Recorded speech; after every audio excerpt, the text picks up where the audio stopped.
Es un software que permite, a través de una foto a un pedido ya preparado, validar si la composición es correcta. Nuestra visión es vitaminar al ser humano con la IA.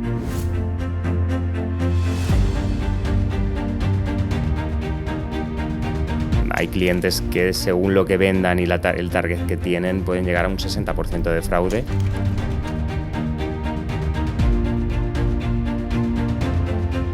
Yo creo que nadie que haya pasado una ronda de financiación te puede decir ¡buah! Fueron los 6 meses más felices de mi vida. Nuestro objetivo no es hacer que pague la fiesta a otro, nuestro objetivo es mejorar la operativa y acabar con el fraude. Cualquier emprendedor que te diga que el camino es fácil está mintiendo.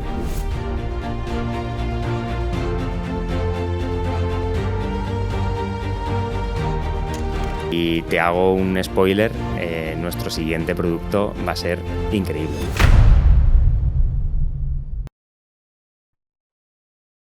Hola a todos y bienvenidos a un nuevo episodio de Toque de Ingenio. Soy Edgar Guerrero y, como siempre, estoy encantado de traeros otra charla sobre innovación y emprendimiento. Ya sabéis que en este espacio hablamos de esos proyectos que están revolucionando sectores y transformando cómo se hacen las cosas.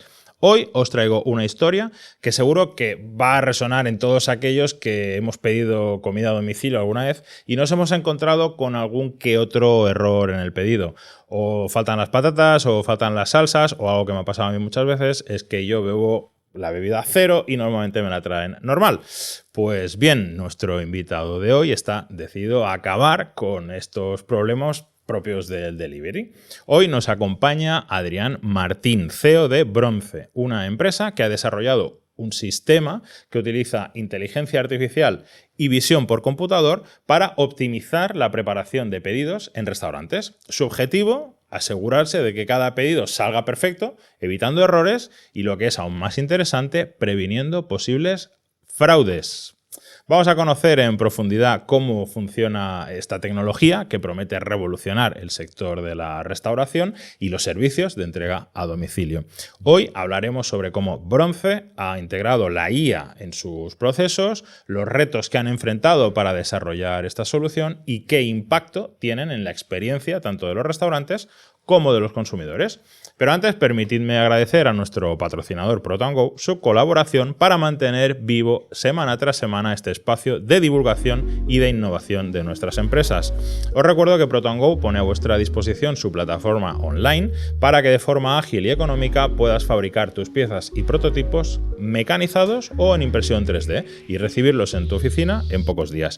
Os dejamos el cupón Toque de Ingenio para obtener un descuento en vuestros pedidos. Y ahora sí, Adrián, bienvenido a Toque de Ingenio.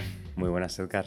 ¿Qué tal? ¿Cómo estamos? Pues muy bien, encantado de estar aquí. Es un auténtico honor, la verdad. Os sigo desde el principio. ¿Ah, sí? Sí. ¿Eres un early adopter de Toque de Ingenio? Sí, sí. Está muy bien. Iniciativas así que hablen de ingeniería, a mí, vamos, me flipan, me encantan. Y además, cuando se nos ocurrió la idea, intentamos buscar otros referentes o si había algo y realmente, bueno, están los de INNIG, que es verdad que son muy top, pero claro, ellos están como centrados en software, pero alguien que al final desarrollara, bueno, pues cacharrerío que le llamamos nosotros. Desde un punto de vista de ingenio, de ingeniería, claro. Es lo que te digo. Yo creo que faltaba alguien que le diera ese punto de vista y lo estáis haciendo súper bien. La verdad, enhorabuena por el programa. Pues muchísimas gracias. Muchísimas gracias. Pues a ver, Adrián, en la intro hablábamos de los problemas que nos encontramos a la hora de pedir delivery, que parece una chorrada, pero que entiendo que para la gente que se dedica a restaurantes y demás, pues son muy importantes, ¿no?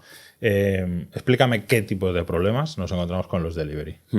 Pues esto, bueno, al final descubrimos, entrando dentro de las cocinas, que entre un 2 y un 6% de todos los pedidos que salen de delivery en un restaurante llevan algún tipo de error. A veces pues son lo que tú has dicho, ¿no? Una salsa, una bebida o lo que siempre vemos, falta patata, sí. Que es algo muy típico. Y esto es normal porque los empleados de una cocina se pasan en torno a 8 horas al día empaquetando cosas. Claro. Es completamente normal, somos humanos, cometemos errores, ¿no? Y ahí vimos una oportunidad de cómo podíamos ayudarles, ¿no? Darles una herramienta. Pues igual que nosotros en nuestro día a día estamos usando Gmail o ChatGPT para poder mejorar en nuestro trabajo, darles una herramienta a esos empleados de cocina para que bueno, pues sean más certeros y no cometan errores. Y así fue como surgió el tema. ¿Y tú cómo llegas a ese punto? O sea, ¿cómo llegas a decir, hostia, mira, he decidido que voy a dedicar mi vida a arreglar los problemas de los delivery? Supongo que no te levantaste por la mañana y dijiste, lo he visto, ¿no? Habrá una evolución. No, claro, no fue así porque lo que te decía, yo lo descubrí entrando en las cocinas. O sea, tienes que entrar dentro para descubrir problemas como muy de nicho, ¿no? Como que es algo muy bonito también, en descubrir los problemas de alguien que es algo muy, muy concreto. Pero efectivamente yo no entré en el mundo de la restauración. Porque eras cocinero, ¿no? No era cocinero, nunca había entrado en una cocina profesional. Y realmente Bronce empieza con algo totalmente distinto. Vale. Empecé con un tostador inteligente, que fue mi trabajo final de carrera. Yo estudié ingeniería de computadores. Vale. Y al terminar, bueno, pues quería hacer algo chulo para que a mi madre no se le quemaran las tostadas, porque en casa siempre teníamos ese problema, ella es celíaca y siempre teníamos el olor a quemado por la mañana, y dije, voy a hacer un tostador inteligente. Muy bien. Que haga la tostada como queramos. Y me puse con ello, usé Computer Vision y usé inteligencia artificial de visión para resolverlo. ¿Que lo integraste dentro de la tostadora? Lo metí dentro de la tostadora, una cámara de bajo coste, bien aislada para soportar el calor, un microcontrolador para procesar la imagen, todo intentando abaratar costes. Claro. Y en 2020 empiezo con esta idea enfocado en voy a lanzar un Kickstarter. Claro. Y voy a vender mi tostador inteligente, ¿no? Y en esos primeros meses, gracias a la influencia de Oriol, de Martín, que estuvo aquí, de Martín Cohen, ¿no? Martín Cohen, de Mixo, pues empezamos el camino muy parecido, ¿no? Muy focalizado en esa versión de, oye, voy a hacer hardware, tengo que aprender a fabricar cosas, que en España, bien sabes, es sí, muy difícil. Es un movidón. Es un movidón. Y empezamos ahí a descubrir lo difícil que era y empecé a pivotar, ¿no? Empecé a buscar alternativas para salirme de esa fabricación. Y en esas descubrí la restauración. O sea, un hombre vino y me dijo, oye, pues a mí no se me queman las tostadas, se me queman las pizzas en mi restaurante. ¿Por qué no vienes a mi cocina y echas un vistazo a ver si puedes traerte esta tecnología a mi horno de pizzas? Y entré allí, me estalló la cabeza. O sea, con estos ojos que he tenido toda mi vida de quiero solucionar problemas. Lo viste todo por hacer, ¿no? Lo vi todo por hacer. Aquí tengo un filón de arreglar cosas. Vi un montón de cosas que pues al final muchas cocinas están como hace 80 años, que realmente no ha habido una evolución en el sector. Casi desde McDonald's, con esa cadena de producción, sí. Ha habido innovaciones, pero realmente falta como ese salto digital que vivimos ahora. Y fue así. Entré allí y empecé a descubrir problemas. Empezamos por otro problema, no empezamos por el delivery, empezamos por las planchas, intentando hacer un asistente que hiciese que el cocinado en plancha fuese perfecto.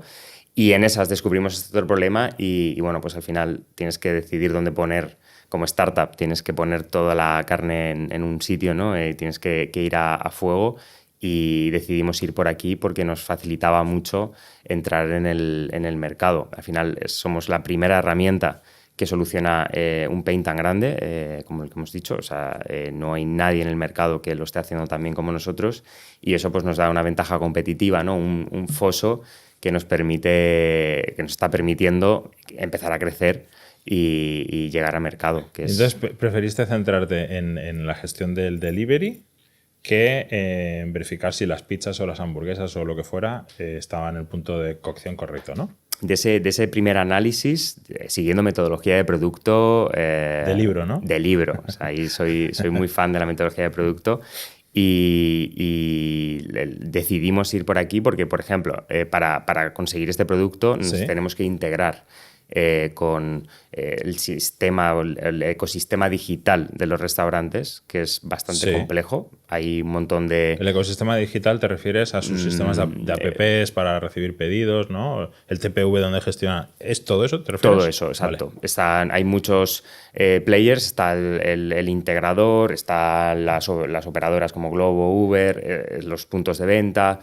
Pues integrarte con todo ese ecosistema lleva tiempo y tienes que tener un producto que merezca la pena o que los clientes quieran para conseguir acceder a eso, ¿no? Entonces decidimos ir por ahí porque, bueno, pues en 6 meses nos hemos integrado con todos los puntos de venta y prácticamente con todos los agregadores importantes. Entonces, creo que ha sido una buena estrategia y no descartamos, obviamente, todos los productos ¿no? Claro, que vimos, que hemos visto y que incluso algunos tenemos prototipados, como en la plancha, que es un producto que funciona en ese primer prototipo que hicimos.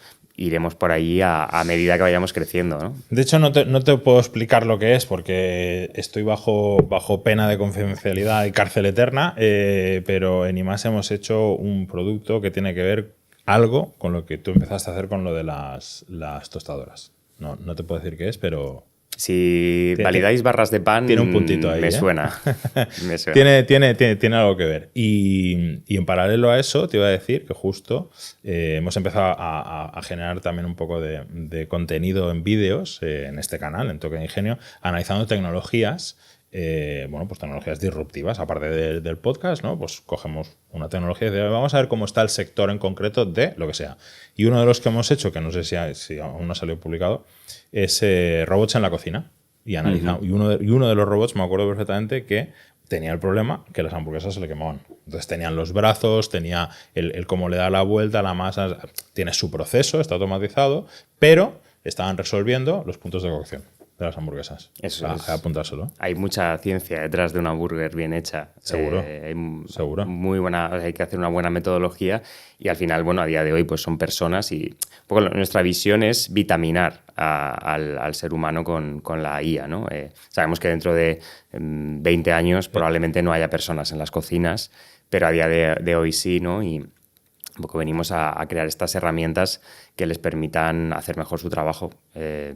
Tal cual. Vitaminar al ser humano, vaya. Vitaminar, me gusta esa palabra, ¿eh? Vitaminar al ser humano. Muy bien. Oye, pues al lío, explícame qué es el Bronce Tracker. Pues el Bronce Tracker es una aplicación. A día de hoy somos un SaaS. Ya, ¿no? En este proceso que hemos contado desde una tostadora a hoy, ¿no? Hemos ido como abandonando el hardware en pro pues, de la escalabilidad y de la sencillez. Es un software que permite, a través de una foto a un pedido ya preparado, validar si la composición es correcta, si están todos los elementos, si se ha olvidado alguno o alguno es incorrecto. Y todo esto lo hacemos en menos de 0,2 segundos, o sea, es súper rápido. Coges un smartphone o una tablet, le haces la foto al pedido ya listo y te da un check o un error y te dice lo que se te ha olvidado.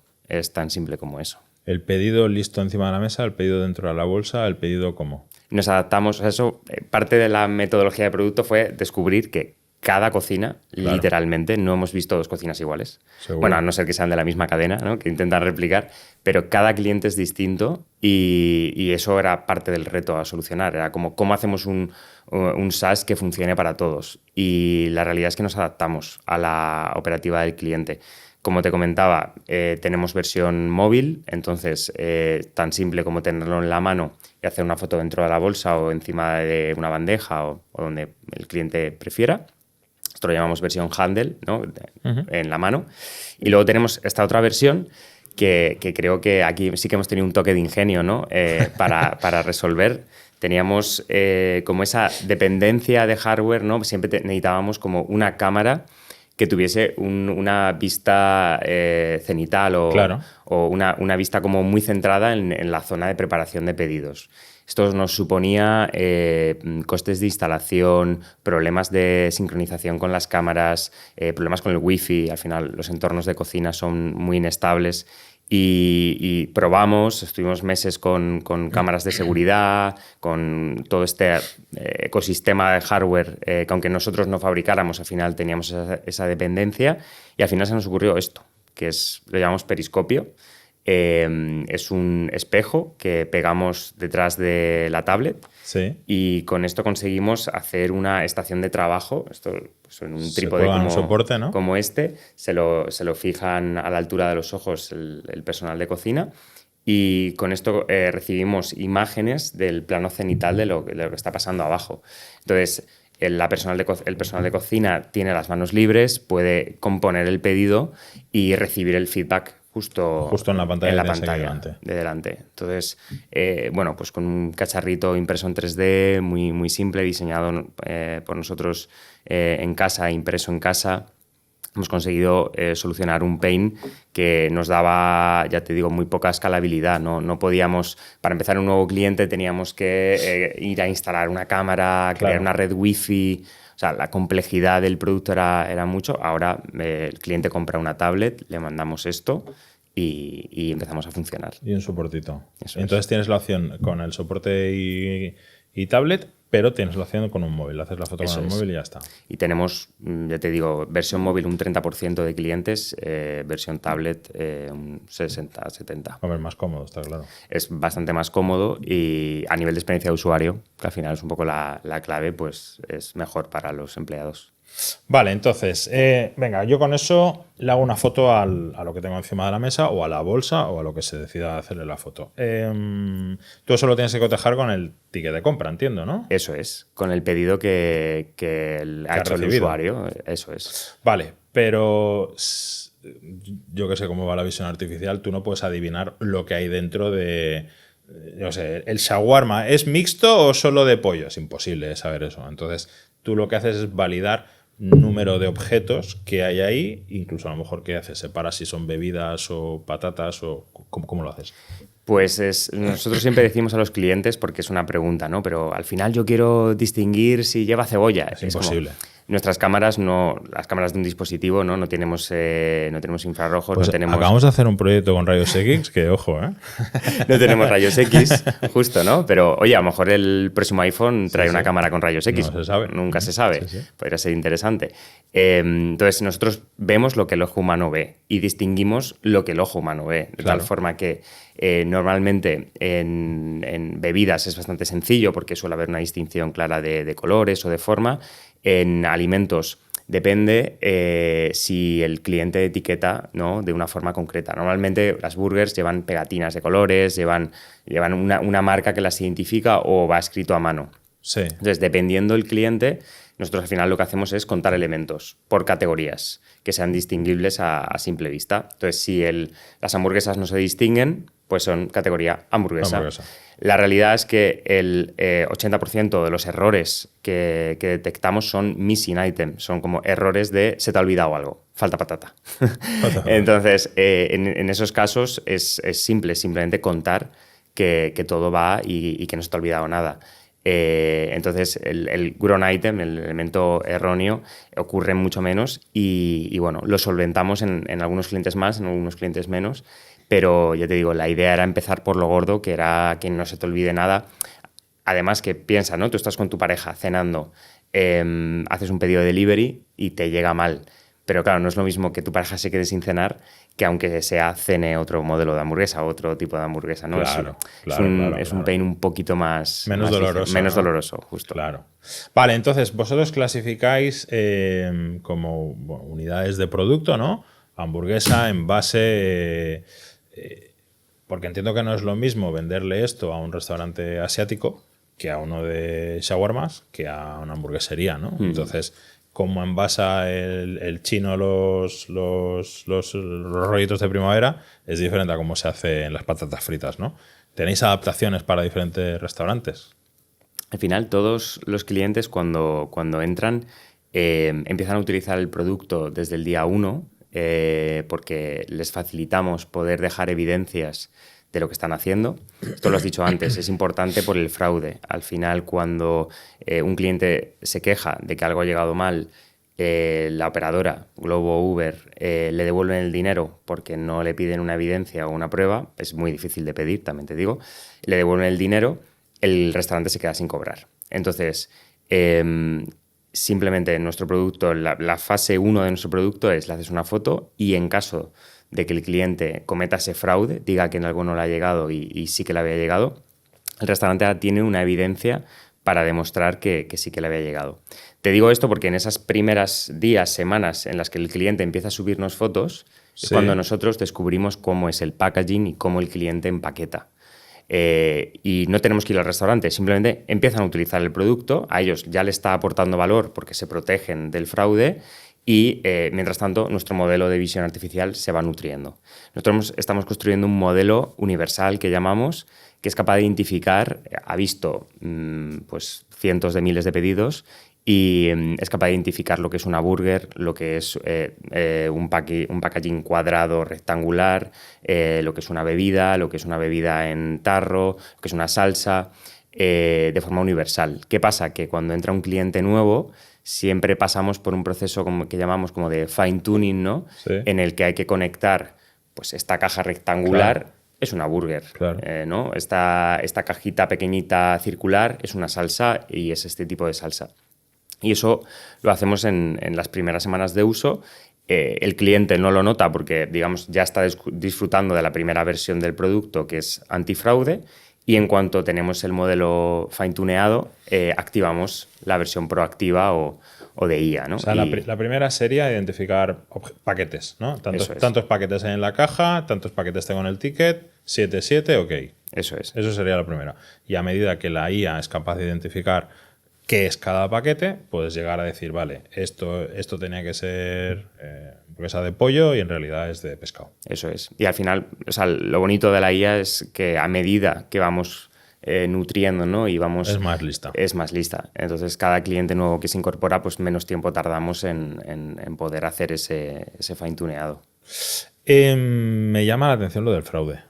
Me llama mucho la atención. O sea, entiendo que vivimos en el país del Lazario de Tormes, pero, macho, reclamar me faltan unas patatas, ¿no? Me parece un poco... A ver, o sea, realmente en España, aunque parezca lo contrario, tenemos muy buenas cifras de fraude en restauración concretamente. O sea, realmente no ocurre tanto. Siempre decimos... Sí. Esto, ¿no? Que nos echamos como tierra encima. La realidad es que o sea, tenemos unas buenas cifras estándar, digamos.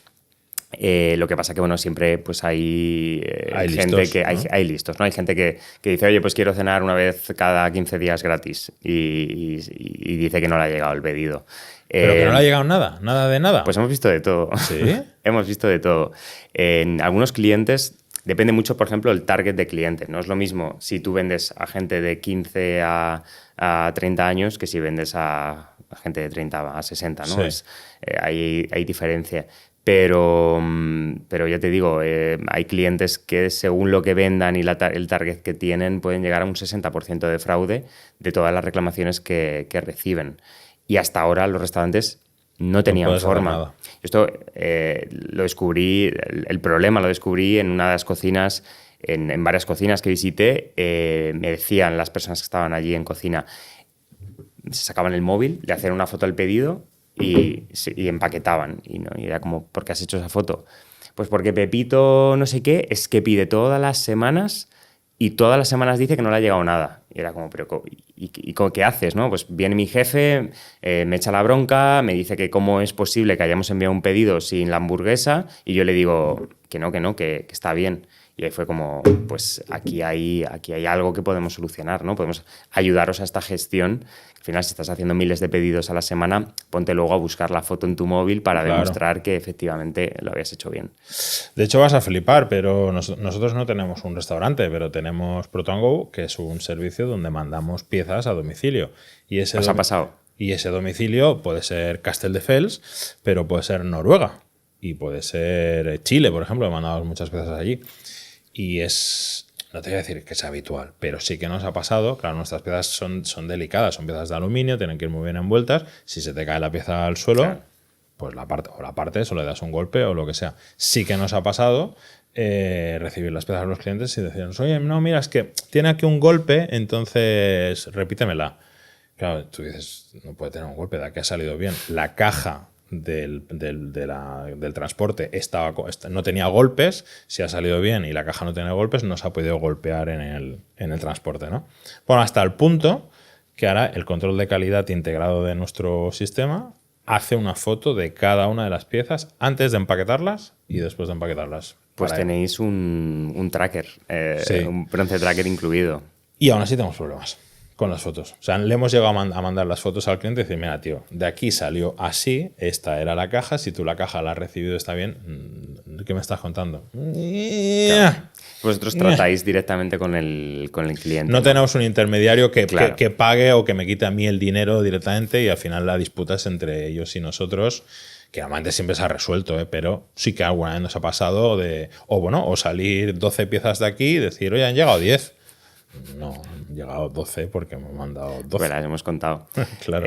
Tú lo has dicho, o sea, nosotros no estamos reinventando la rueda. Realmente en fabricación, ¿no? En industria, todo esto lleva años. O sea, la visión artificial y los controles de calidad. Nadie se compra un coche que no haya pasado un control de calidad de cada pieza, ¿no? Y que te hayas asegurado que el proceso ha ido bien y que todo está correcto.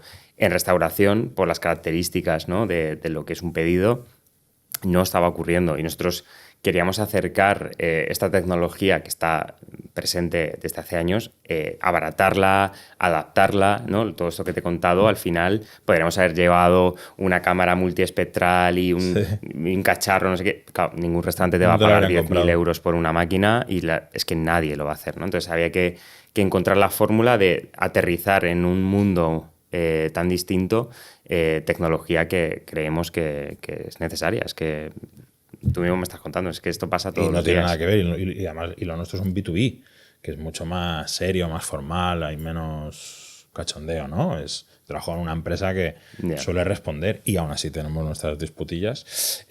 Vale, y tanto, o sea, entiendo que esto al final la inversión la hace el restaurante para, bueno, ellos se garantizan dos cosas. Por un lado, no cometer sus propios errores, que te hayas dejado las patatas, ¿no? Entiendo. Y por otro, en el caso de disputa, pues tienes una verificación de que eso salía correctamente. Ok, la inversión la hace el restaurante. Globo, Uber o los intermediarios estos, ¿cómo se relacionan con el restaurante para actuar con el cliente y la disputa y tu foto y cómo va esto? Pues, bueno, nuestros clientes al final son restaurantes, entonces nosotros velamos por ellos. Nuestra relación con Globo y Uber concretamente es muy buena. O sea, al final nosotros desde el principio no queríamos enfocarnos como un producto antifraude porque sabemos que eso tiene poco recorrido. Al final vamos a acabar con el fraude en un cierto punto.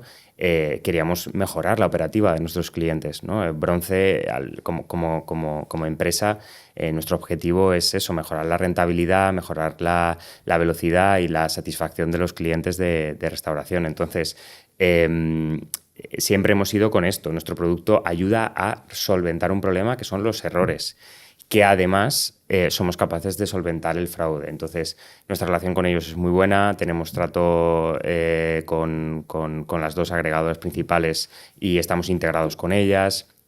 Y al final lo que solía ocurrir era, recibe el cliente, hace una reclamación, Globo devuelve el dinero, Globo le dice al restaurante, este pedido no te lo voy a pagar a final de mes.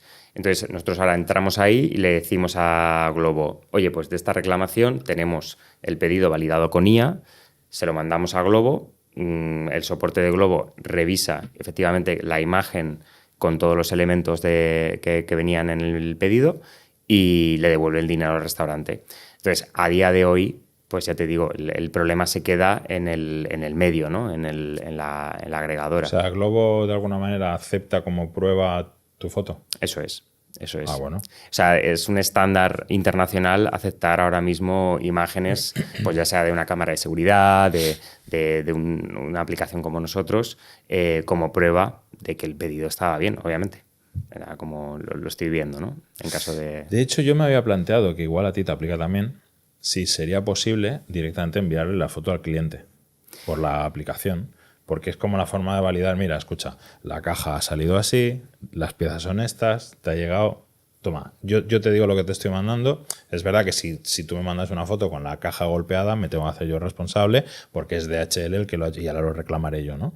Pero si la caja no está golpeada, lo que ha salido de aquí es esto. Y yo me he planteado mandárselo por anticipado a los clientes.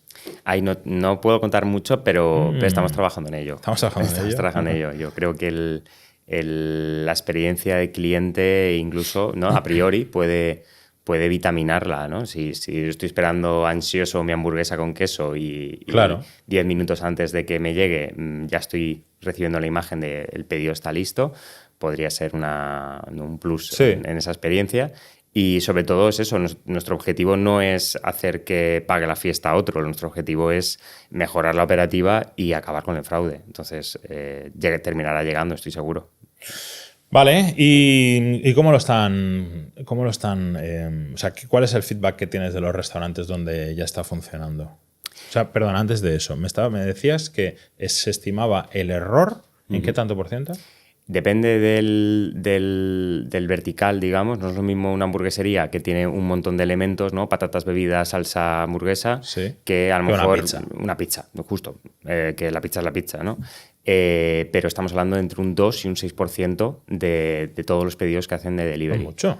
Es un porcentaje alto y dependiendo, pues ya te digo, del tipo de producto, del target de edad, pues depende, bueno, incluso de la operativa del restaurante. Es que hay restaurantes que tienen operativas muy complejas y es más probable cometer un error. Entonces, ahí aportamos más valor, ¿no? Entonces, nuestros clientes, pues clientes que tienen porcentajes altos, los resultados, las métricas, porque al final somos muy medibles, ¿no? Claro. Tienes unos datos, las operadoras te vierten toda esta data, entonces tú sabes que estás haciendo pues esto, un 3%, el 3% de tu facturación se va en errores, en missing items. Y activamos bronce y con la fecha de activación ves una curva exponencial hacia abajo, ¿no? Hace así, y ves cómo se aplana. Y hemos conseguido, tenemos casos de éxito en clientes como Deleito, que es una hamburguesa aquí de Barcelona, que ha conseguido reducir sus missing items en un 0,5%. Pasar de ese 3 a ese 0,5% en cuestión de semanas. Y tenemos casos más llamativos aún que han conseguido reducir prácticamente a cero la operativa después de un año de uso.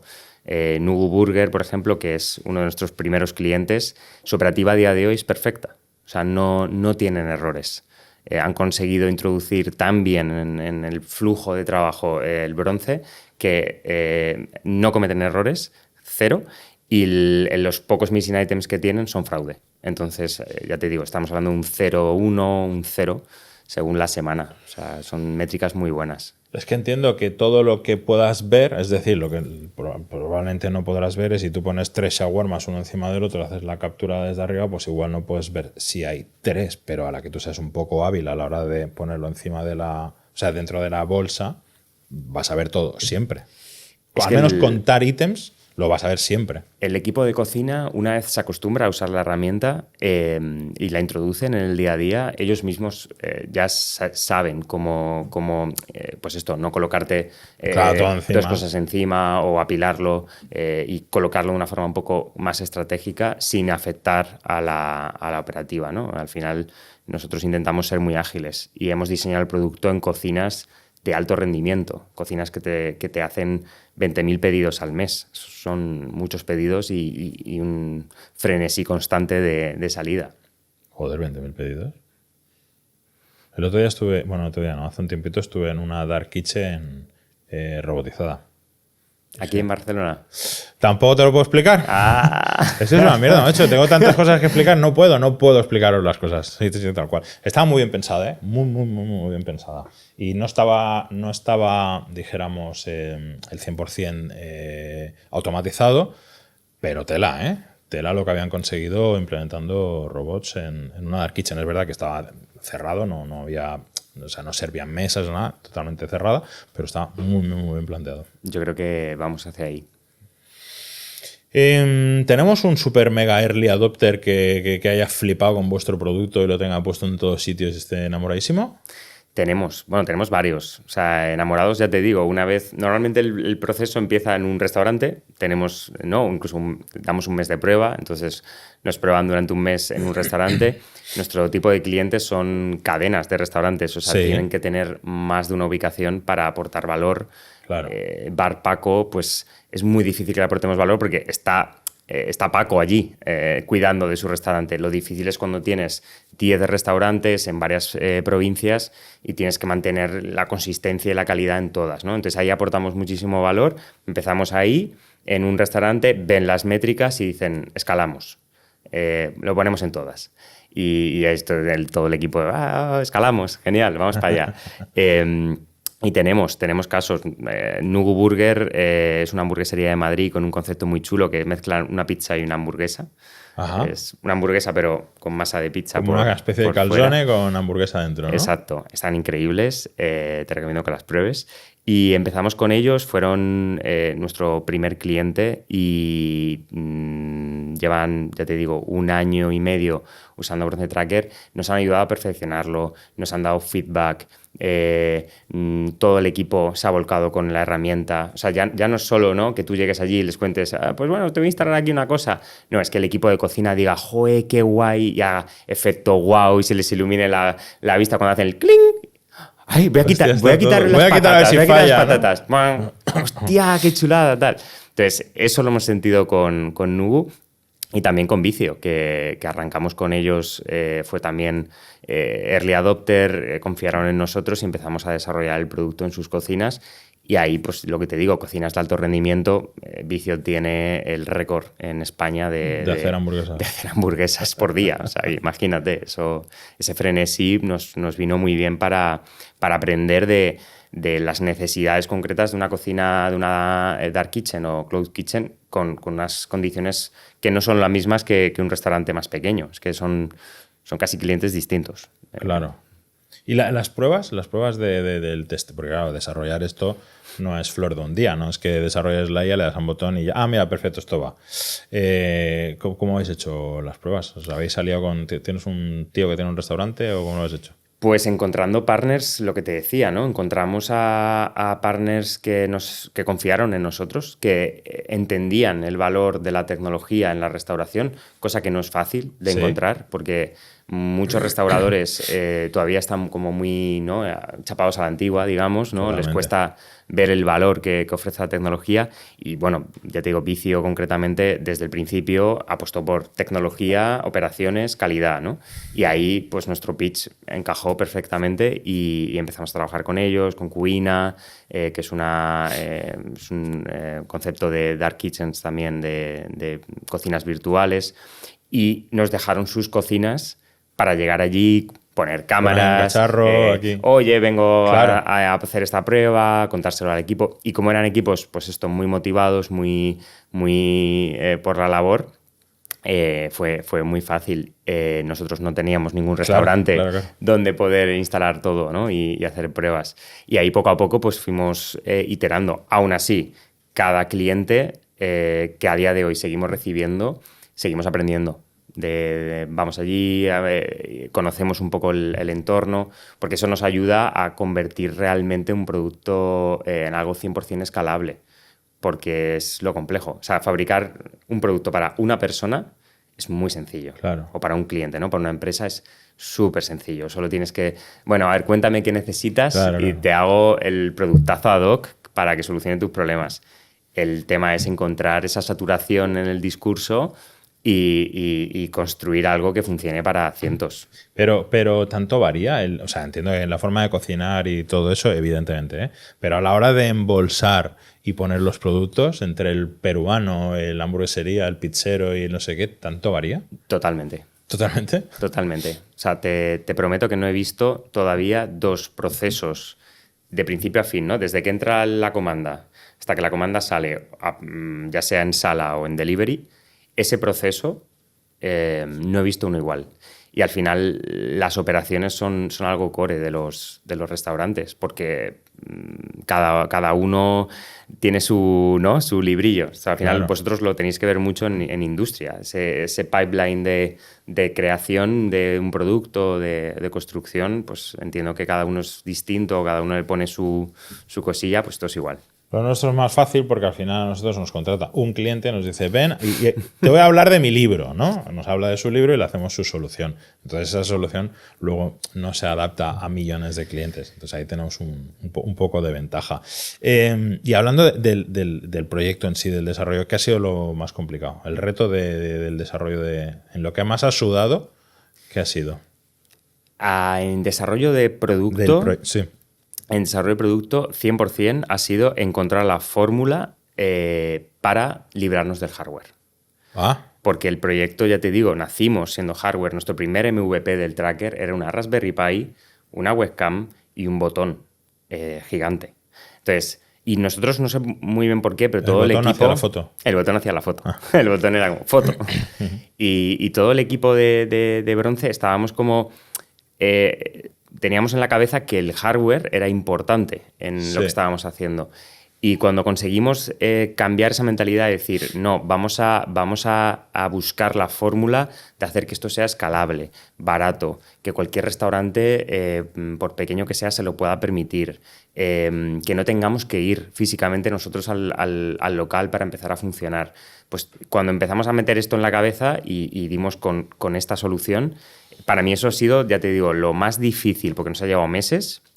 Lo más bonito también, ha sido una historia de metodología de producto, de aprendizaje, de sacar 4 MVPs hasta que hemos llegado a algo que podamos escalar. Eso ya te digo, a nivel de producto. A nivel de proyecto, lo más difícil que he hecho en mi vida ha sido sacar adelante una ronda de inversión. Eso lo tengo claro. Eso ha sido lo más eso difícil. Tú a título personal, ¿no?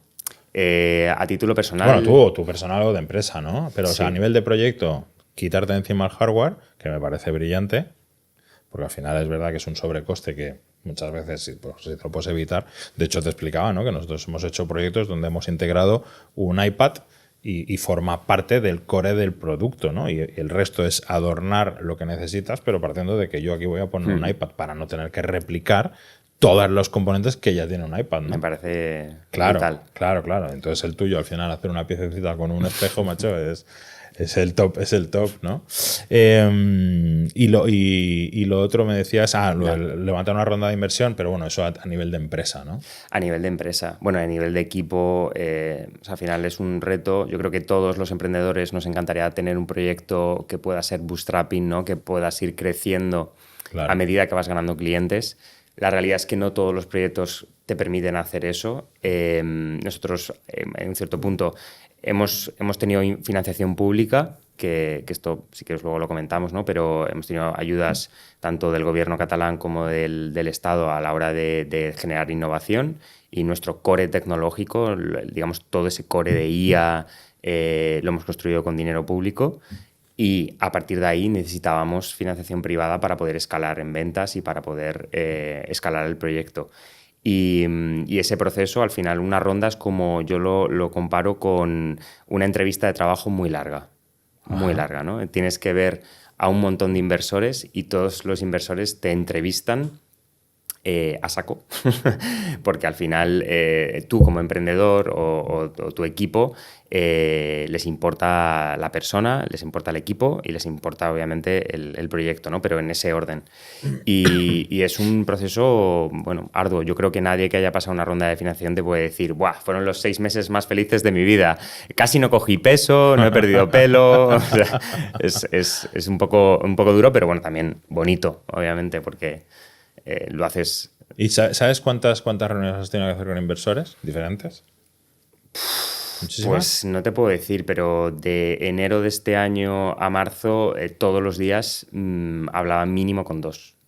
Hostia. O business angels o fondos, y luego, claro, son 4 o 5 reuniones para conocerte, ¿no? Entonces, claro, venga, la semana que viene nos volvemos a ver. Y ya te digo, es como un proceso de entrevista constante en el que tienes que estar bien, en el que obviamente te tienes que saber perfectamente tu proyecto, que te hacen preguntas incómodas, y a medida que va pasando el tiempo, pues vas perfeccionando, pero... Esto lo digo por si algún emprendedor me está escuchando. Los hay. Que vaya a empezar un proceso de ronda, por favor, no habléis con el primer fondo con alguien que os importe o que os interese. Eso fue lo que nosotros hicimos. El fondo más guay, que más nos mola, ¡buah! Queremos que entren, han dicho que están o sea, que les ha molado el proyecto, ¡buah! ¡Qué fantasía!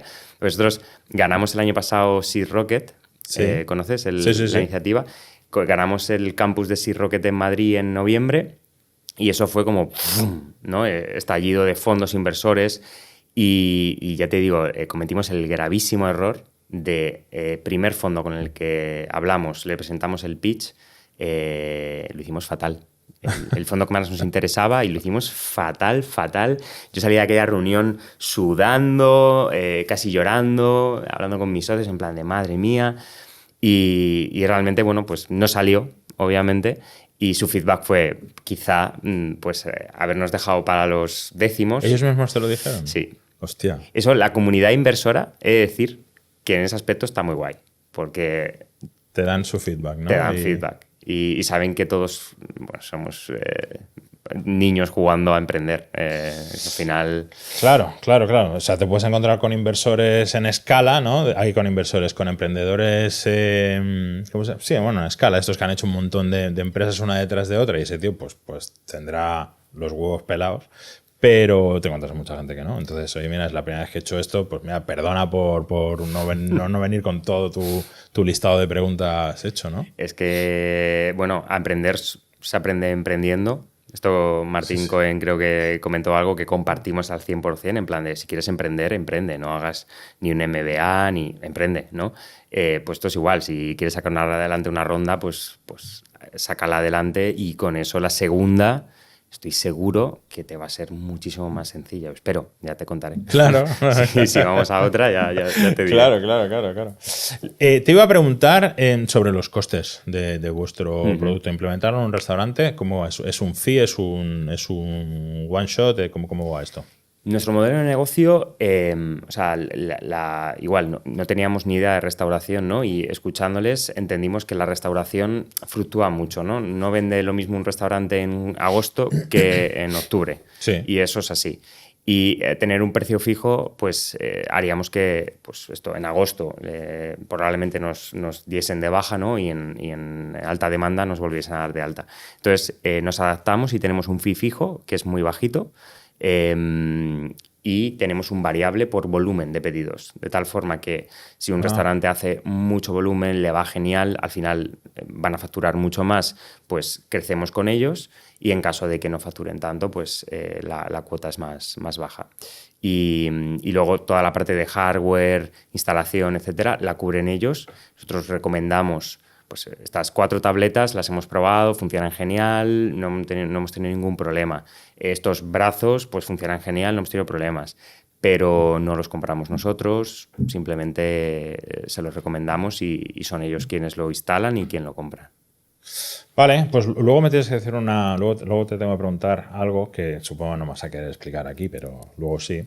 Y es que, no te lo he dicho, pero nosotros estamos desarrollando un SaaS interno nuestro. Y es que para conseguir que Proton Go sea operativo y funcione al nivel al que movemos nosotros, tuvimos que desarrollar un software propio nuestro para hacer que todo funcione, para que entren las ofertas de los clientes, se conecta con la web. Es un software muy pro que al final se ha convertido como en un ERP de gestión terrible. Chulísimo.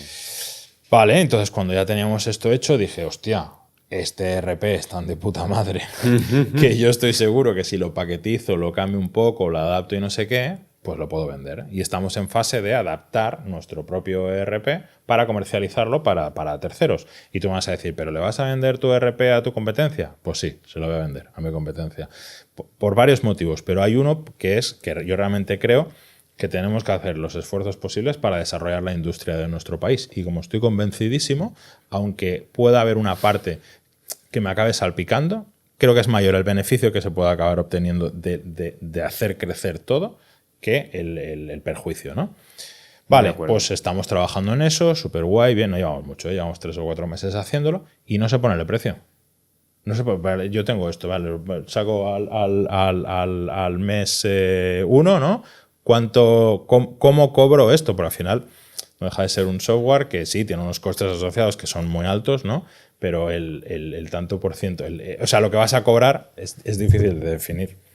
Si no me lo quieres contestar, pues tú mismo luego me lo dices. Es difícil. Yo creo que ¿Cómo defines el precio de un SaaS? En todo máster de negocio hay un tema, ¿no? De esto, ¿no? Es un tema gordo y hay profesionales que se dedican a esto toda la vida y les pagan solo para definir un pricing. Sí. Mi punto aquí es, creo que el objetivo que tenéis que hacer es ver cuánto valor capturáis. O sea, medir de forma tangible. Hay una parte más cualitativa y una parte más cuantitativa. La parte cuantitativa es muy fácil porque al final, pues oye, con estos vamos a ahorrar no sé cuánto tiempo, no sé cuánto dinero porque tienes que dar de baja todos estos otros softwares y te das de alta con el mío, ¿no? Claro. Eso es fácil. La parte más cualitativa, ¿no? Pues a lo mejor de cuánto tiempo del equipo de ventas o cuánto tiempo del equipo de fábrica os estamos ahorrando, que igual te sientas y construyes valor capturado. Entonces, tú tienes una matriz de todo este valor estoy capturando, le pongo precio y hago una oferta. Pero para mí es algo, o sea, explicárselo así a los clientes es sencillo, porque si ellos te ven como un aportador de valor, si aportas 100 y les estás cobrando 80, es que ya estás teniendo ese margen, ¿no? Entonces, esa es un poco la filosofía que yo he seguido. Pero te digo, no soy ningún experto en esto y... Estoy dándole vuelta, no lo tengo muy claro, ¿eh? Es difícil, porque es difícil. En nuestro caso, por ejemplo, donde más valor aporta el SaaS que hacemos es a la hora de hacer la oferta. La oferta o sea, esto va dirigido pues, a talleres de mecanizado, empresas de corte de las, todo sector industrial siempre, ¿eh? Entonces, cuando ellos tienen que hacer ofertas a terceros, tardan un montón, porque tienen que coger los archivos que le ha mandado al cliente, las cantidades, los materiales, no sé qué. Entonces, un tío hacer una oferta puede tardar 1 hora. Con nuestro sistema, hacer una oferta va a tardar 1 minuto y medio. Porque como tiene un montón de IA por todos lados, arrastra los archivos, pam, y te lo genera todo, ¿no? Entonces, decirle al tío, mira, es que te vas a ahorrar por cada oferta, pues prácticamente el 90%. Bueno, pues, pero imagínate que esa persona tiene contratada a un equipo de 3 personas solo para haciendo hacer ofertas, eso. Sí, seguro. Esas personas cobran, no sé, un salario de 40.000 euros al año, ya son 120.000 euros al año. Si eso se traduce en que al final una sola persona puede hacer el trabajo de 3, pues ya tienes ahí el valor que aportas. Y no es una cuestión de destruir empleo, ni mucho menos. Es una cuestión de cómo hago que esas personas que tengo contratadas aporten valor en otro sitio, claro, que no sea validando una propuesta, ¿no? Además es trabajo muy ingrato, es arrastrar esto, es muy... Totalmente. Espera, que me voy por las ramas. Escucha una cosa. ¿Cómo hacéis para llegar a los clientes? ¿Cómo es vuestro modelo de distribución? ¿Pones anuncios en la radio? Pues estamos en un sector peculiar, porque al final somos B2B, vamos a cadenas de restauración, que no es lo mismo que restaurantes, y ahora mismo lo que nos está funcionando es ir directos, ¿no?, al cliente. ¿Ah, sí? Hola. Tener contactos y tener equipo que tenga buenas relaciones con la industria.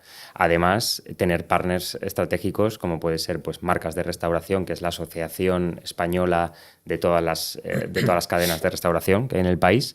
Entonces, pues nos han dado varios premios, nos llevan a algunos eventos, nos dan visibilidad, porque al final lo que busca esta asociación no es como promover que se mejore, se industrialice, se profesionalice el sector, y nos han visto como un aliado, ¿no? Pues ya te digo, vamos ahí, vamos a ferias clave del sector, como puede ser el HIP, que es ahora en enero, y ganas visibilidad y puede ser que algún cliente más pequeño te conozca, ¿no? Pero ahora mismo, digamos que del top cadenas en España, estamos hablando con las 4 principales y hemos llegado a ellos pues gracias a esto, ¿no? A tener una buena relación, a mi socio José Isasa, que estaba súper metido en el sector y pues hemos tenido mucha suerte, ¿no?, de poder levantar el teléfono y hablar con cadenas que de otra forma pues hubiera sido difícil. Y también te digo, la web, que de repente pues salimos en un evento de restauración y te entra un lead de una de las principales cadenas de restauración de Europa y te entra un lead por la web. Hola, me gustaría conocer vuestra solución. Bueno, ya me llamarás de los que te salen de Toque de Ingenio, ¿eh? Por supuesto. Ríete. Lo mediremos. Por supuesto. Ríete, pero a mí me han llegado a decir gente que, invitados, que los han parado por la calle. Y les han dicho, oye, ¿tú eres el del TikTok, aquel que presentó el producto de no sé qué? O sea, espérate, ¿eh? Sí, ya te lo he contado que en mi adolescencia y en la universidad, con 17, 18 años, me puse a hacer vídeos en YouTube de tecnología. Si os habéis comprado un iPhone 5, probablemente visteis mi vídeo. O sea, ese vídeo del iPhone 5 lo vio media España y me acuerdo de estar en festivales, en el metro y tal, y se me acercaba la gente y me decía que me he comprado el iPhone por ti. Porque me lo has dicho tú. Que me he comprado el iPhone por ti, me gustó mucho tu vídeo del iPhone. Y es guay, es muy sí. Guay. Yo creo que eso cuando te pasa dices, joder, sobre todo así si somos un poco frikis y tal, y tienes como un impacto, mola. Claro, y además en nuestro caso que te decía antes, yo soy súper forofo no solo de la innovación, sino un poco de la innovación patria. De decir, oye, vamos a defender lo que hacemos aquí, que estoy harto de viajar por el mundo y que de alguna manera me pasen la mano por la cara diciendo que España, bueno, sí, la sangría y las paellas. ¿Sabes? Cabrón, tenemos que aquí hacemos cosas de puta madre, no me jodas. Entonces, poner un granito de arena en la medida de lo posible para darle voz, pues me parece súper interesante. Adrián, ¿y en qué punto estamos actualmente en la empresa? ¿Cómo? Pues estamos... la empresa, como te comentaba, tiene 4 años. Yo llevo, desde que dejé mi trabajo y me formalicé como emprendedor, 4 años. Pero la realidad es que todo esto que hemos venido hablando, ¿no? Bronce como una herramienta para ayudar a la restauración a mejorar sus procesos, a mejorar la rentabilidad y con este foco tan claro, vamos a hacer 1 año y medio. Vale.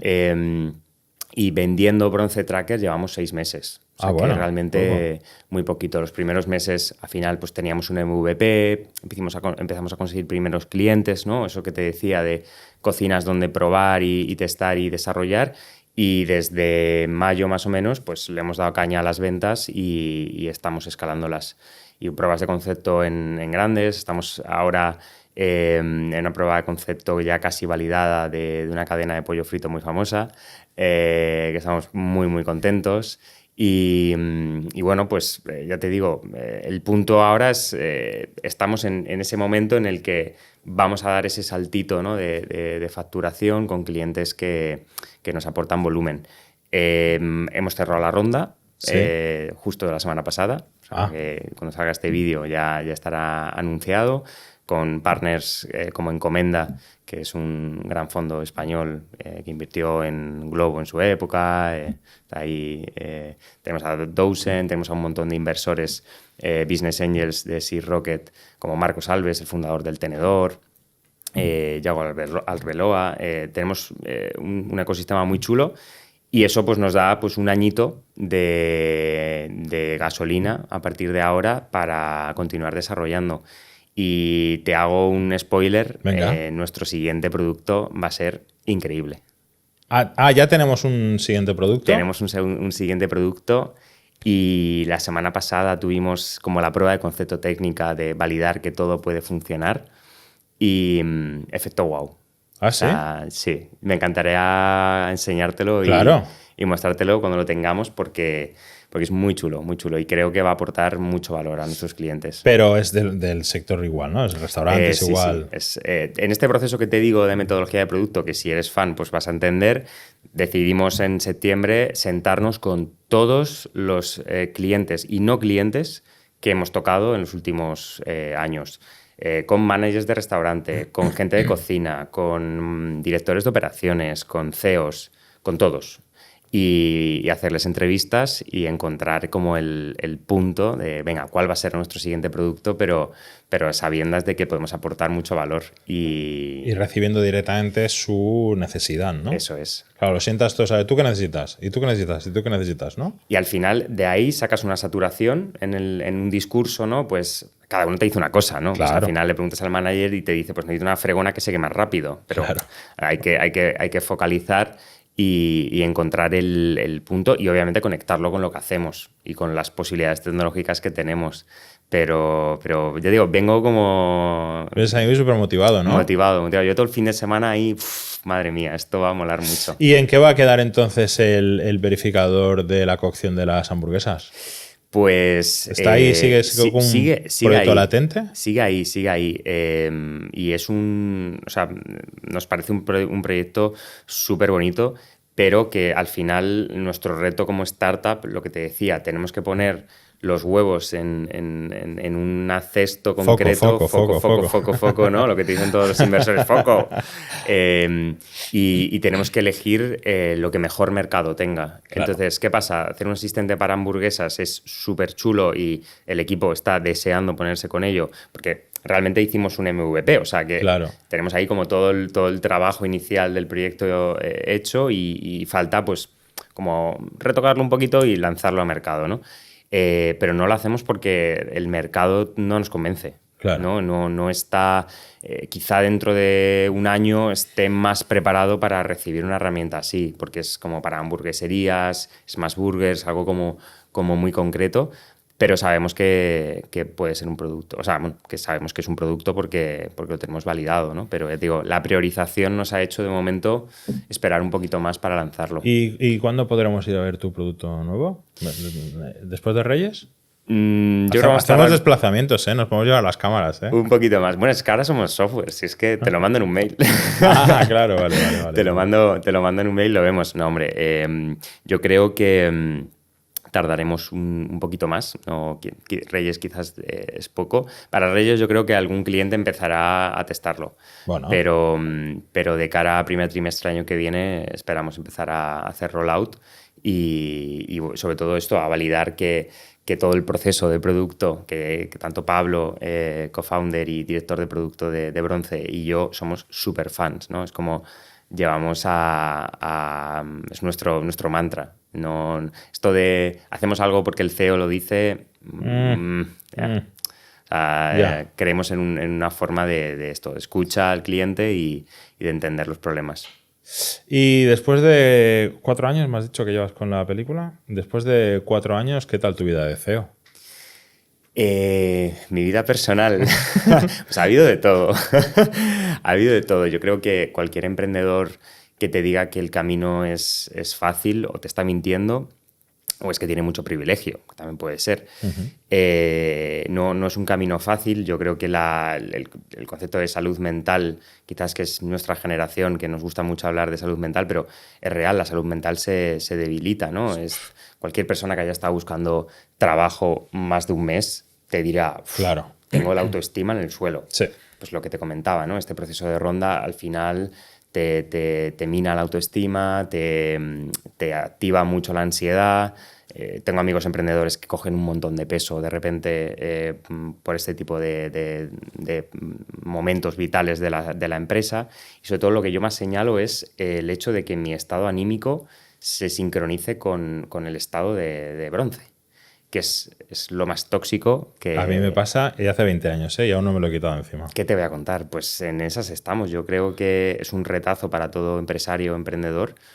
Creo que hay metodología y que puedes acercarte, pero que es muy difícil. Al final es tu hijo y te importa y le pones todo el cariño que puedes y bueno, es difícil. Pero ya te digo, ahora mismo pues estoy guay, identifiqué estos puntos, ¿no? De, oye, esto me está haciendo daño y tengo que empezar a trabajármelo y llevo meses intentando mejorar mi relación con el trabajo en general y haciendo que mi día a día, pues esto, sobre todo, sea más feliz, ¿no? Desde el punto en el que lo gestiono mejor. Porque la incertidumbre de una startup siempre va a estar ahí. O sea, no... Yo en mi caso siempre sufro de ansiedad, como tengo la maldita necesidad de saber qué va a pasar mañana y no lo sé, pues estoy todo el día sufriendo de, hostia, pero ¿y si? Y empiezas a proyectar todas tus opciones. Y luego es verdad que ¿no? muchas veces que no pasa nada de todos tus sisis, pero empiezas a valorar, bueno, si pasa esto, haré esto, si pasa esto, haré esto. Y me pasas todo el día analizando posibles casuísticas de cosas que van a pasar y me meto en la cama y... Bueno, es igual.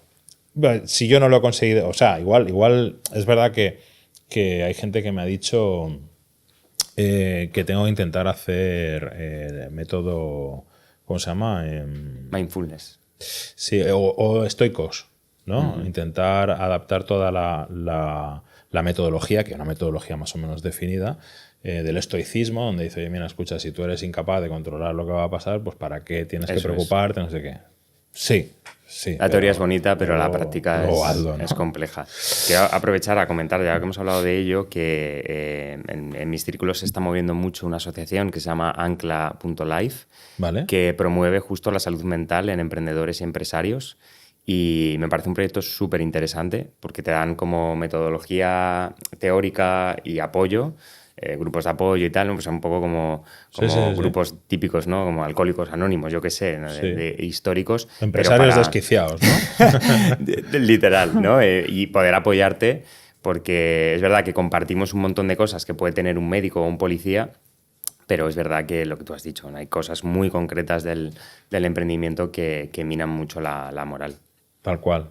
¿Me has dicho Ancla? Ancla.life creo que es Ancla.life. el dominio. Le echaremos un ojito. Me parece muy interesante. Oye, Adrián, muy bien. Pues para ir acabando, no sé si te lo traes preparado o no, pero la última pregunta del podcast, que es la que más gusta, es si me puedes explicar cuál ha sido tu mayor cagada profesional. Mi mayor cagada profesional. Es que, o sea, realmente pienso que las cagadas bueno, me siguen ocurriendo y seguirán ocurriendo día a día. O sea, desde que empecé, empezando por la primera cagada, dejo mi trabajo por un tostador inteligente, que la gente me decía, pero estás loco, y yo, que quiero lanzar mi tostador, que esto va a funcionar, que esto va a funcionar, que sí, que el tostador es la clave.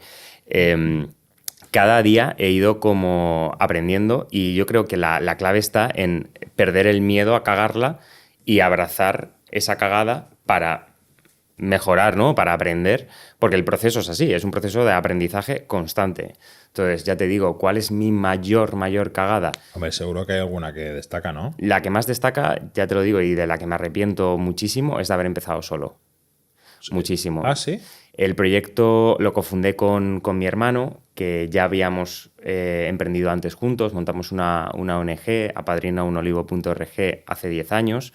El proyecto sigue adelante, sigue funcionando y ya había experimentado lo que da emprender, pero este proyecto, pues ya te digo, lo empecé solo, mi hermano me ayudó a cofundar, pero él estaba en el otro proyecto, en Apadrina, y estuve 2 años totalmente solo. Y creo que es un error. Si ahora mismo, cuando conozco a emprendedores que están empezando, siempre les digo, primer paso, obviamente, encontrar una buena idea, pero el segundo paso es, pues si necesitas un CTO, te vas ahí a la Politécnica, te vas al profesor más guay que conozcas y le pides al mejor alumno que tenga y le fichas. Y le fichas como co-founder. Y te vas al ESIC y buscas al tío genial de negocio y le fichas como co-founder. Y montas un equipo de 2-3 personas entregadas del primer día, que estén convencidos de que el proyecto va a funcionar y que se creen la idea, ¿no? Y que encima pues sois colegas y os lleváis bien y arranca desde ahí, porque arrancar 100% solo un proyecto es muy duro. Para todo lo que hemos hablado de salud mental, y es duro para el proyecto, porque yo pienso, joder, si en un año estoy donde estoy, en parte es gracias a que lo arreglé trayendo a late co-founders y atrayendo este talento y a este equipo que necesitaba para que el proyecto pudiera crecer, porque un proyecto unipersonal es muy difícil de llevar a cabo. Eso ya digo, para mí el mayor aprendizaje. Cuando vuelva a emprender, que estoy seguro que haré más cosas, tarea número 1. No lo empezarás solo, ¿no? No. Yo creo que también me habría costado, ¿eh? O sea, yo siempre he ido con mis socios desde el principio y hasta hoy, y de hecho, de y más han ido saliendo diferentes empresas y siempre hemos ido todos juntos y nunca he hecho nada yo solo per se, pero sí que, hostia, después de estar... También es verdad, porque en mi caso, y supongo que en el tuyo también, hemos tenido buena suerte con la gente con la que nos hemos asociado, ¿no? Total. Que hablas con algún otro y dices, hijo puta, me engañó, no sé, las cuentas y tal, te encuentras de todo, ¿no? Pero si tienes la suerte de dar con buena gente, es lo mejor, desde luego. Añado firmar un pacto de socios. Sí, claro. Claro. Eso también es un buen punto, claro. Porque, oye, los negocios son los negocios y las amistades son las amistades. También me ha pasado emprender con amigos Que hay gente que dice, madre mía, eso es una locura. Mira, pues en mi caso he emprendido con mi hermano, con mi mejor amigo y con otro amigo. Es difícil, que te pasas, es jodidísimo y hay días que es muy difícil de gestionar, pero la mayor parte de los días es una pasada porque pues, curro con gente Claro. que me suma, que realmente me gusta trabajar con ellos. Joder, es una pasada. Entonces, bueno, ya te digo, todo tiene cosas buenas y cosas malas. Muy bien, Adrián. Oye, pues nos apuntamos tu mayor cagada para sumarla al listado del especial que haremos. Mayores cagadas de los emprendedores en España, ¿no? Y antes de despedirnos, tengo para ti unos auriculares inalámbricos de regalo por aceptar nuestra invitación al podcast. ¿Me confirmas que vienen montados? Que no tengo ábrelo, va, venga. Que no tengo ábrelo. que soldarlos No tienes ni que nada. hacer nada. Vienen montados y además van muy bien. Qué chulada. Sí, van muy bien. Muy, muy chulos. Muchísimas gracias. Y gracias por la invitación. A ti, por favor, por venir. Estaremos al tanto de cómo va la progresión de vuestros proyectos y espero recibir un mail en los próximos meses diciendo, oye, escucha, tengo un nuevo producto, vamos a verlo. Lo tendrás. Perfecto. Chicos, todos vosotros, hasta el próximo episodio. Chao. Chao, chao.